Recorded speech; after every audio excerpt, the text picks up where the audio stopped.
안녕하세요. 오늘 우리는 출애굽기 9장으로 들어가서 이집트에 내려진 5번째 재앙을 함께 살펴볼 텐데요. 이건 단순한 재앙 이야기가 아닙니다. 그 이면에 숨겨진 거대한 영적 전쟁의 실체와 하나님의 깊은 메시지를 함께 파헤쳐보는 시간을 갖겠습니다.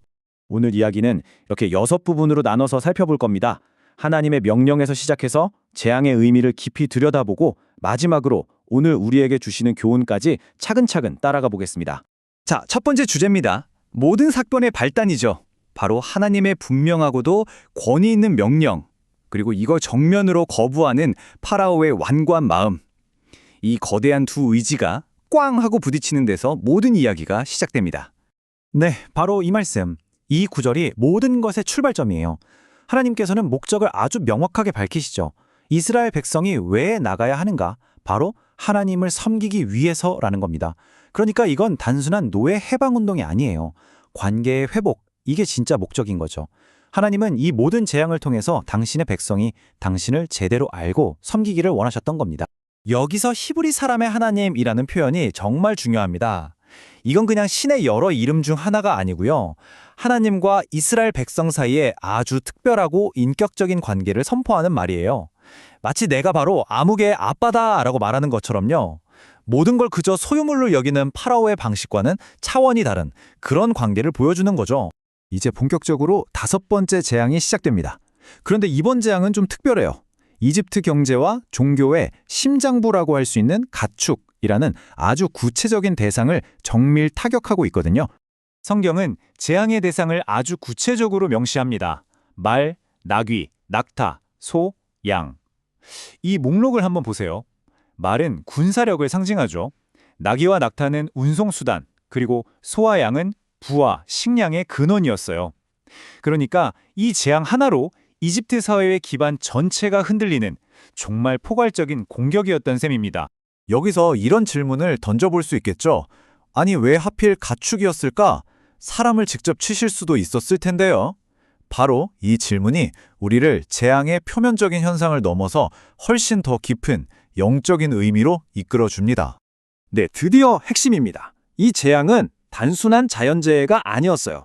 이건 히브리 사람의 하나님과 이집트의 신들 사이의 직접적인 대결, 보이지 않는 영적 전쟁이었습니다. 그렇습니다. 겉으로 보기에는 그냥 가축들이 병들어 죽어나가는 재산상의 피해처럼 보일 수 있어요. 하지만 그 이면에서는 이집트 사람들이 그토록 숭배하고 의지했던 거짓 신들을 향한 하나님의 준엄한 심판이 벌어지고 있었던 겁니다. 자, 이 표를 보시면 그 영적 전쟁의 실체가 아주 구체적으로 보입니다. 당시 이집트에서 소는 그냥 동물이 아니었어요. 신적인 존재였죠. 예를 들어 하토르는 암소의 형상을 한 모든 신들의 어머니로 숭배받았고요. 아피스는 다산과 풍요를 상징하는 황소신이었습니다. 나중에 이스라엘 백성이 광야에서 금송아지를 만들잖아요. 그게 바로 이 아피스 숭배의 영향이었던 겁니다. 또 무네비스라는 도시의 수호신도 황소 모양이었죠. 하나님은 바로 이 신들의 상징물을 직접 치심으로써 그 신들이 얼마나 무력한지를 온 세상에 똑똑히 보여주신 겁니다. 결국 어떻게 됐을까요? 이집트인들이 그렇게 신성하게 여기던 동물들이 속수무책으로 죽어나갔죠. 이건 뭘 의미할까요? 바로 그들을 지켜주리라 믿었던 신들이 사실은 아무 힘도 없는 헛것에 불과하다는 것. 그리고 오직 여호와 하나님만이 유일하고 참된 신이심을 증명하는 강력한 선포였던 것입니다. 자, 이제 이야기의 초점이 바뀝니다. 심판의 이야기에서 이스라엘을 향한 하나님의 놀라운 보호하심으로 넘어가죠. 하나님께서는 당신의 백성과 이집트인들 사이에 의도적으로 아주 분명한 선을 그으셨습니다. 이 극명한 대비를 한번 보세요. 정말 놀랍지 않나요? 이집트의 가축은 모두 죽었는데 이스라엘의 가축은 하나도 죽지 않았습니다. 이건 우연일 수가 없죠. 이 절대적이고 명확한 구별은 언약으로 맺어진 당신의 백성을 끝까지 지키시는 하나님의 강력한 보호의 손길, 그 자체였습니다.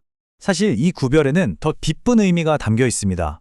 이건 단순히 동물의 생사를 가른 사건이 아니에요. 심판 아래 놓인 애굽이라는 땅과 그 땅에서 나와야 할 하나님의 백성을 분리하시는 하나님의 거대한 구원 계획을 보여주는 그림인 셈이죠. 하나님은 당신의 백성을 심판의 땅에서 건져내 약속의 땅으로 이끌고 계셨던 겁니다. 자, 이제 우리는 하나님의 말씀이 얼마나 정확하게 성취되었는지, 그리고 그 명백한 증거 앞에서 파라오는 과연 어떻게 반응했는지를 자세히 살펴보겠습니다. 하나님은 막연하게 곧 재앙이 있을 거다 이렇게 말씀하지 않으셨어요. 아주 정확하게 내일 이 땅에서 이 일을 행하겠다고 시간표를 딱 정해 주셨습니다. 그리고 바로 다음 날 그 말씀 그대로 실행하셨죠. 이게 뭘 보여줄까요? 하나님은 모호하고 불확실한 신이 아니라 시간과 역사 속에서 구체적이고 의도적으로 일하시는 살아계신 하나님이라는 걸 증명하는 겁니다. 바로의 반응이 참 흥미롭습니다. 그는 그냥 앉아서 당하고만 있지 않았어요. 사람을 보내서 이스라엘 사람들이 사는 고센 땅을 직접 확인하게 합니다. 그래서 이스라엘의 가축은 한 마리도 죽지 않았다는 객관적인 사실을 분명히 알게 되죠. 하지만 그는 그 사실 안에 담긴 영적인 진리는 애써 외면하고 거부해버립니다. 그래서 성경은 이렇게 결론을 내립니다.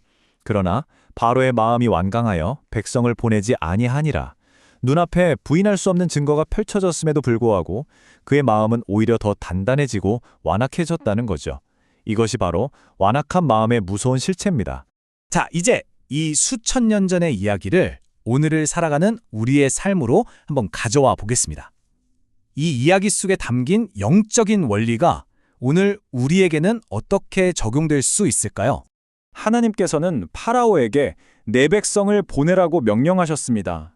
오늘 그 음성은 바로 우리를 향하고 있습니다.